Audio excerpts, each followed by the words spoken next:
Kabayan, ang Canada ay nangangailangan ng 1,000,000 manggagawa sa susunod na 5 taon. Dito ay papakita ko ang 2 paraan para makakita at makakuha ng trabaho sa Canada. Ito ay ang employer and applicant matching at kung paano maghanap ng Canadian employers.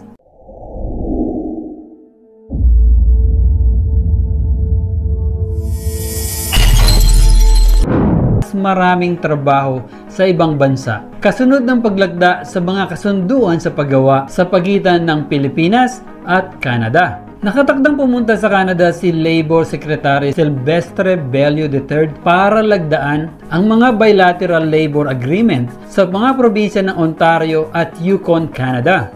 Ang gobyerno ng Pilipinas ay pumirma rin ng mga kasunduan sa paggawa sa ilang mga probinsya sa Canada, kabilang ang Ontario, Quebec, at Alberta. Idinagdag ng Labor Department na ang mga Pilipino ay may kalamangan sa kanilang mga kasanayan sa pagsasalita ng Ingles. Ang Philippine Overseas Employment Administration, POEA, ay nagbigay ng otorisasyon sa mga recruitment agencies para sa mga Canadian-bound Filipinos. Maglilikha ito ng maraming destinasyon ng trabaho para sa ating mga manggagawa. Canada has good employment terms, aniya, kahit na ang isang Memorandum of Understanding sa probinsya ng Prince Edward ay hindi natupad dahil ang ilang aspeto ng kasunduan ay hindi nakumpleto. Idinagdag niya na ang mga dayuhang manggagawa sa Canada ay maaaring makakuha ng mga trabaho at nag-aalok sila na kumuha ng manggagawa mula sa ating bansa dahil ang mga Pilipino ay bihasa at maaasahan. Sinabi ni Gislani na maaaring mag-apply ang mga interesadong naghahanap ng trabaho sa mga ahensyang may lisensya ng POEA na nabigyan ng accredited Canadian job orders kung saan ang isang aplikante ay gagastos lamang para sa kanyang passport kahit na ang mga medical na pagsusulit ay maaaring pasanin ng potensyal na employer. Ito ang 2 paraan para makakita at makakuha ng trabaho sa Canada. Employers and applicant matching. Pumunta sa website ng jobbank.gc/home. Ito ay government-owned website. Dito ay pumupunta ang mga employer at job seeker para mag-match sila. Dito naghahanap ang employer ng mga qualified applicant na pwede nilang i-hire. Kapag ang employer ay nagpunta sa job match, ibig sabihin, seryoso silang mag-hire ng applicant. Dito rin nagpupunta ang mga aspiring applicant. Kailangan mag-create ng profile at kung ikaw ay express entry candidate, kailangan ikaw ay mag-register gamit ang iyong Express Entry Profile Number at Job Seeker Validation Code. Kapag wala kang Express Entry Profile, hindi ka pwede mag-create ng Job Match account. Paano maghanap ng Canadian employers? Una, alamin ang iyong mga pagpipilian sa pagiging karapat-dapat. So may 2 factor ang maaaring makahadlang sa pagkuha ng trabaho sa Canada. Ito ay wala kang kinakailangang mga kredensyal, kakayahan, at karanasan sa trabaho o ikaw ay inadmissible, ibig sabihin ay hindi ka pinahihintulutang pumasok sa Canada sa ilalim ng batas sa immigration. Kung wala ka sa pangalawang grupo, maaari kang magkaroon ng pagkakataong magtrabaho sa Canada basta't mayroon kang mga kinakailangang kakayahan upang gawin ito. Ang Express Entry. Kung nais mong magtrabaho at permanenteng lumipat sa Canada, dapat kang maging karapat-dapat para sa isa sa 3 programa ng Express Entry. Ang Federal Skilled Workers, FSW. Ang programa ay nangangailangan ng mga aplikanteng Pilipino na magkaroon ng edukasyon, mga kasanayan sa wika at karanasan sa trabaho sa 300 plus na inaprobahang trabaho ng Canada. Ito ay isang point-based na system kaya sandaling ikaw ay nasa Express Entry Pool, ikaw ay may raranggo ayon sa bilang ng mga puntos na iyong makukuha. Karamihan ang pinakamataas na ranggo ng mga aplikante ay hinihiling na humingi ng permanenteng paninirahan. Ang system ang magpapasya kung karapat-dapat ka para sa alinman sa mga programa at kung ano ang susunod mong gagawin. Kung sakaling ikaw ay idaragdag ka rin sa immigration applicant pool at maaaring imbitahan na lumipat, pansamantalang dayuhang manggagawa, temporary foreign worker, TFW. Sa ilalim ng pamamarang ito, Ang mga Pilipino ay nire-recruit ng mga kumpanyang maaari magpakita na ang mga individual sa Canada ay kulang sa mga kasanayan at karanasang hinahanap nila. No experience needed.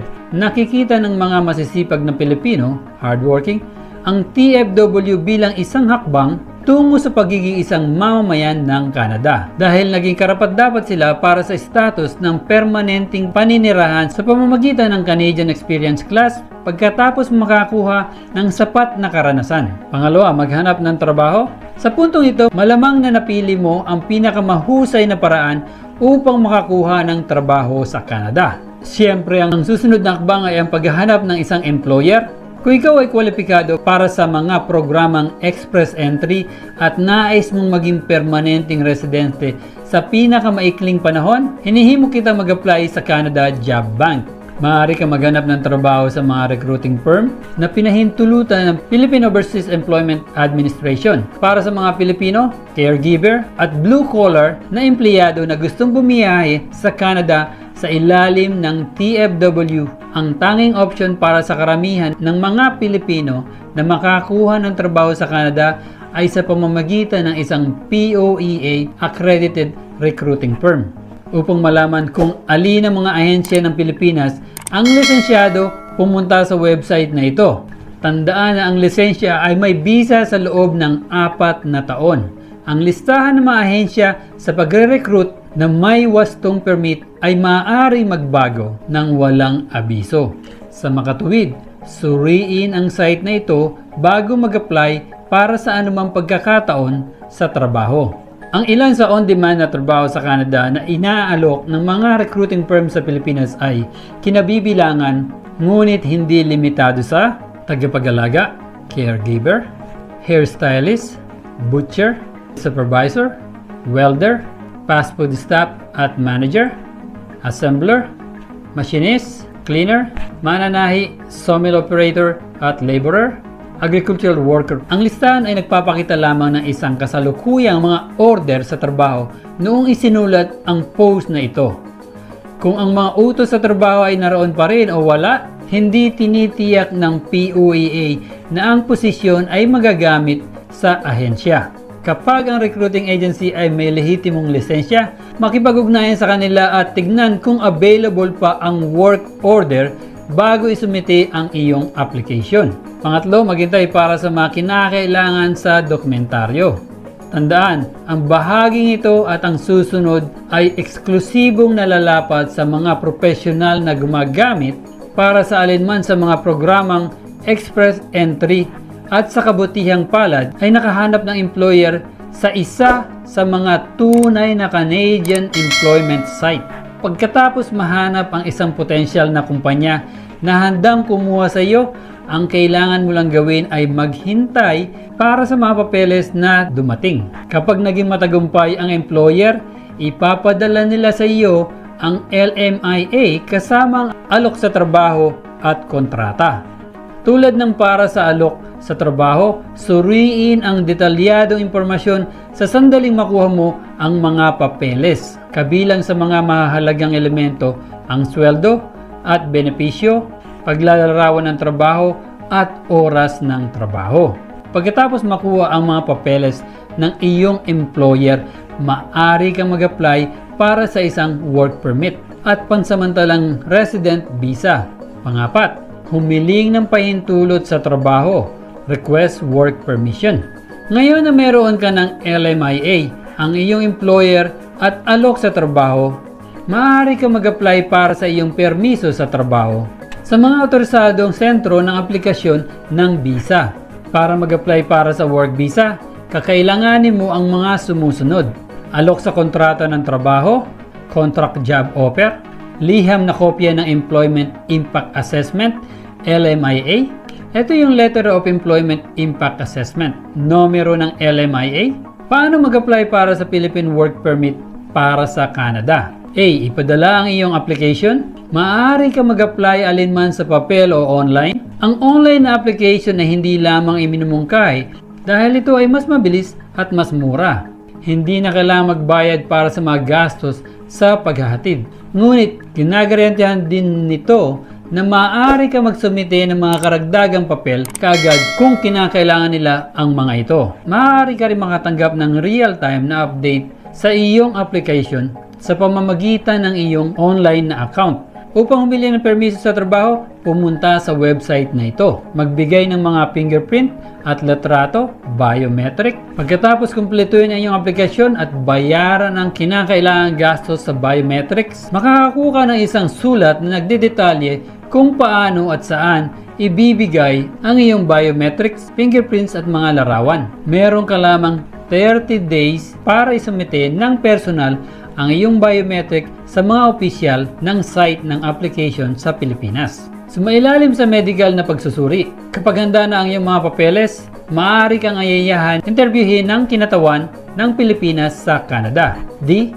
Maghintay ng liham ng pahintulot. Kapag tinanggap ang iyong aplikasyon, makakatanggap ka ng liham na nagsasaad na maaari ka magtrabaho sa Canada sa panahong nakasaad sa iyong kontrata. Maganda para sa mga overseas Filipino workers. Ngayong may work visa ka na, bilang isang out-of-country Filipino worker, OFW, kailangan mong dumalo sa seminar Pre-Employment Orientation, PEOS. Ang POEA ay nag-aalok ng libreng serbisyong ito upang turuan ang mga inaasahang OFW tungkol sa mga proseso ng pag-apply ng trabaho sa ibang bansa. Ang mga dokumento, gastos na kinakailangan at mga paraan upang maiwasan ang labag sa batas dumating sa Canada. Pagdating sa Canada, huwag asahan na ang Border Service Officer, BSO, ay agad na magbibigay sa iyo ng work visa. Pagsusuri sa pagkakakilanlan, kapag na-verify at naitugma ang iyong mga fingerprint sa kanilang listahan, kakailanganin ang mga sumusunod na pamantayan sa pagpasok. Entry Port POE, panimulang liham, introduction letter, iyong passport, mayroon kang visa kung naaangkop, mga dokumentong tulad ng mga ticket sa eroplano at iba pa, mga sumusuportang papeles tulad ng kopya ng positibong LMIA kung kinakailangan, ebidensya ng karanasan sa trabaho, edukasyon o alok sa numero ng trabaho na natanggap ng employer pagkatapos isumite ang kahilingan ng trabaho sa pamamagitan ng employer portal. Ang alok na numero ng trabaho ay nalalapat lamang sa mga individual na exempted sa pag-file ng LMIA at pumunta sa Canada para sa isang partikular na kumpanya. Kapag naaprubahan na ng BSO, maaari kang pumasok sa Canada. Agad nilang ilalabas ang iyong work permit. Itatatak din ng BSO ang iyong passport na nagsasabi sa iyo kung gaano katagal ka maaaring mananatili sa Canada. Kaya mga kabayan, ating samantalahing mag-apply sa Canada. Napakalaking chances na matanggap sa 1 milyong manggagawa na kakailanganin sa Canada sa susunod na 5 taon. Para sa kalaman ng lahat, ang Recruit PH ay may raffle tuwing may lalabas na bagong video. Mag-comment lang ng related sa video at siguradong masasama kayo sa Lucky Picker raffle. Ang Recruit PH din ay may live stream every month bilang direct engagement ko sa mga subscribers at followers ko. Siguradong mag-i-enjoy kayo dahil ito ay punong-puno ng papremyo. Ang Recruit PH din ay may top fan of the month sa Facebook at siguradong panalo kayo sa papremyo. Dito sa Recruit PH, kami ay nagbibigay saya, travel experience, information at tumutulong kami sa mga kababayan nating Pilipino, lalo na sa mga OFW. Dito ay pinakita ko ang 2 paraan para makakita at makakuha ng trabaho sa Canada. Ang employers and applicant matching at kung paano maghanap ng Canadian employer. Ang express entry, kung nais mo magtrabaho at permanenteng lumipat sa Canada, dapat ka maging karapat-dapat para sa programa ng express entry. Una, ang Federal Skilled Workers, FSW, at maging pansamantalang dayuhang manggagawa, TFW. 2, maghanap ng trabaho. Ito ang ilan sa mga on-demand na trabaho sa Canada na inaalok ng mga recruiting firms sa Pilipinas. Tagapag-alaga, caregiver, hairstylist, supervisor, welder, fast food staff, manager, assembler, cooks, cleaner, mananahi, sawmill operator, laborer, manggagawang pang-agrikultura 3, maghintay para sa mga kinakailangan sa dokumentaryo, 4, humiling ng pahintulot sa trabaho. Paano mag-apply para sa Philippine Work Permit para sa Canada? A. Ipadala ang iyong application. B. Magbigay ng mga fingerprint at letrato, biometrics. C. Sumailalim sa medical na pagsusuri. D. Maghintay ng liham ng pahintulot. 5. Maghanda para sa mga overseas Filipino workers, OFW. At 6. Dumating sa Canada. Kapag may nakitang trabaho at nakausap ang employer at nag-offer ng salary, check mo kung yung sahod ay pasok sa Canada labor rate. Pumunta ka sa Indeed.com. Kapag ang salary offer ay masyadong mataas at too good to be true, malamang scam ito. Kung meron na kayong mga job skills at meron pang certificates galing sa TESDA, ito ay isang malaking points para sa inyo. Sana ay may panibago kayong natutunan. Please abangan ang aming mga susunod pang mga video at sigurado mag-i-enjoy at marami kayong matututunan. At kung may mga katanungan kayo tungkol sa ating napag-usapan, huwag po kayong mag-alangan na ilagay ang inyong mga katanungan sa comment section upang mabigyan po namin kayo ng kasagutan. At please huwag kalimutan mag-like, share, at subscribe at hit ang notification bell at ang all para lagi kang updated sa aming bagong video. Muli, palagi niyong tatandaan na dito sa Recruit, prioridad namin ang inyong kaalaman tungo sa inyong kaunlaran. Paalam, kabayan!